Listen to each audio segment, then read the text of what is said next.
Welcome back to ESBR Boxing's YouTube channel in partnership with sharpbetting.co.uk. I'm joined by Danny as we are reacting to what we have just witnessed, Danny, with Keith Thurman returning to the ring and, well, I suppose running through Brock Jarvis in 3 rounds. Looking forward to kind of dissecting this fight and talking about it with you. And we're both tuned in there. What is your initial reaction and instant thoughts following what we just witnessed? Yeah, following a long period of inactivity, Thurman done what he needed to do. It's how I expected the fight to go, to be honest. I mean, Jarvis is, don't know too harsh here, he's in good nick. He clearly is dedicated. He's made a big jump up the weights over the years. He's came from, super flyweight up to light middleweight, which is just remarkable. But levels and levels below Keith Thurman, even whatever version of Keith Thurman we have left, inactivity, age, ring rust, wear and tear in the body can only make up so much ground. And I never thought that was going to be enough for Brock Jarvis, but even though he's fitter, younger, fresher fighter, to bridge the gap in levels between himself and Keith Thurman. First 2 rounds, I mean, I don't know if the game plan was, from the Brock Jarvis side of things to try and maybe catch Thurman cold off that inactivity, but he was really putting a lot into those first 2 rounds, putting everything into every shot. And I sort of thought I noticed him breathing out of his mouth sort of into the second round. And Thurman, the experienced pro that he is, was able to either get on the back foot or just shell up uh, in the first 2 rounds, and was able to tell when Jarvis had nothing left and, took him out in brutal fashion. Just a word on the referee, how he's let Jarvis continue after that first knockdown. Absolutely mental. It was a really slow count, got up, could see he was absolutely gone. And, it's the ref's fault Jarvis has taken those extra 2 clean shots, which will have an effect on him. But yeah, solid, well, day over here, night over there is work for Keith Thurman. Yeah, mate. And for anyone thinking that Danny's after time in there, to give him his credit, Danny did call Keith Thurman a couple of rounds. So, as Danny said to me off camera, broken clocks correct twice a day. So yeah, um, yeah, mate. I agree with what you've said. I think I under no circumstances thought Brock Jarvis was ever going to win this fight. If I'm being brutally honest, I did think there was a chance it could have gone later in the fight because I don't know whether I was maybe thinking, oh, does Keith Thurman maybe want some rounds after the period of inactivity, blah, blah, blah, blah, blah. Plus, obviously, you look at Jarvis's record on paper and you think, you look at it on paper and he looks like a big puncher, but as you said, he's up through those weights and stuff. So how much of a puncher actually is he? I agree with what you said, mate. Second round, it looked like he was struggling with the pace he'd set already. So again, we don't know. We're not privy to the game plan, but it did certainly look like to me he was like, yeah, I'll give it 2, 3, 4 rounds. Just try and get Thurman out of there. If I don't, well, I'll probably get stopped myself. And obviously that ended up happening in the third round. Totally agree with what you said. There was no need for that extra 5 seconds or a couple of punches that Brock Jarvis ended up taking. I mean, I would have ended, would have stopped it there if I was a referee. I think it looked like if it wasn't going to be then, he was definitely going to get cleaned out.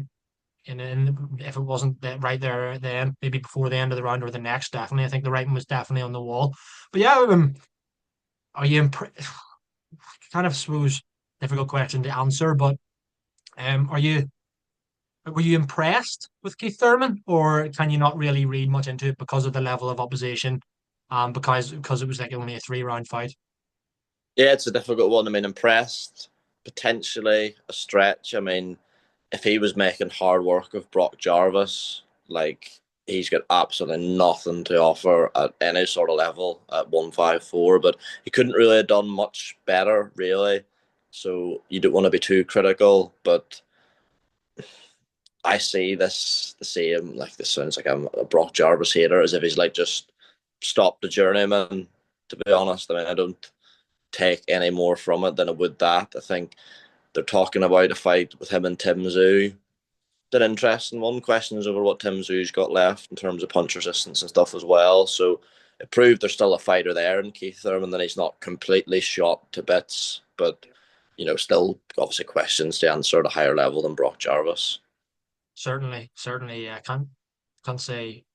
you're impressed, but he did what he had to do. I suppose that's kind of maybe what the Yeah. way to put it. He did what he had to do.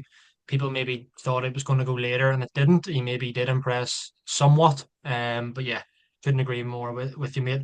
Just want to, before we round off, kind of pick up on a couple of things you've mentioned there. Obviously a campaign on at 154 now.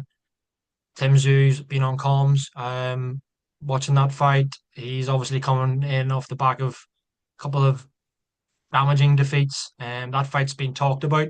Is that a fight you want to see next, potentially for Keith Thurman down the line? Are there any other names that kind of jump out to you now for Keith Thurman? I mean, it could be another 3 years before we see him in the ring again. Yeah. TSZYU's the fight actually, I think, because you don't want to chuck TSZYU straight back in with like a fucking Virgil Ortiz or Boachuk or anyone like that. In saying that, I don't think it's a foregone conclusion he would beat Keith Thurman. I mean, there are people in boxing you see on social media who think like TSZYU's one of these fighters who's just burned very bright and the crash is really quick and that he's done. So he's got questions to answer, and that's, as I say, that's a competitive fight. You know, Thurman can clearly still crack a bit. Zoo can punch. It'll be an entertaining fight to watch. So I think that's what I would like to see next, to be honest. Yeah, I can't disagree. I think that's a good fight for, I suppose it makes sense for both. If I'm TSZYU, I maybe do want to pick up just for confidence, really, a couple of wins, maybe. Not saying like he definitely has the skill set. Yeah, he's been, you know, kind of well beaten in his last few fights, but there's definitely a talent there. Is it enough to beat Keith Thurman at this stage? Or Keith Thurman, at 154 in the latter stage of his career? Perhaps, perhaps not. I don't. I agree with what you said. There's not a foregone conclusion by any stretch. I'd maybe like to see TSZYU get another win or whatever, but yeah, I don't make that Keith Thurman fight an easy one for him, to be quite honest with you. If I was to push you on a prediction for that now, how would you see that fight playing out? I think I'll go Thurman to stop him. You know, I didn't like what I saw against Murtazalia from TSZYU at all. He was so easy to hit. Now I know Murtazalia is a fully fledged 154, a lot bigger, very different dimensions to Keith Thurman, but he was never considered any great shakes going into that fight. I mean, if I remember right, he like went 10, 11 rounds, maybe the distance with Jack Culkay like a year ago, who's nearly 40 odd, and didn't do to him what he done to TSZYU, and there can be excuses made for that performance, but I don't know. As I say, I didn't like what I see in TSZYU's punch resistance. Keith Thurman still got a bit of a dig, can still put them together. Very seasoned. I'll go Thurman to stop him. Yeah, I thought you were going to actually go through there, but I agree with you, mate. I could see that being a tough night's work for TSZYU. Um, I could see him stopping him. Yeah, not really much more I can add to that, mate. Just before we round off, one last question: Keith Thurman, does he become world champion at light middle? Nah, fuck that. We're getting out of hand here. No, I don't think so. I mean, like he's not gonna wait about, is he, for like a favourable vacant shot? I mean, 154 is one of the hottest divisions in boxing. I'd pick all the current belt holders to beat this version of Keith Thurman. So, um, putting the reins in on myself here, I don't think he'll become world champion at 154. No.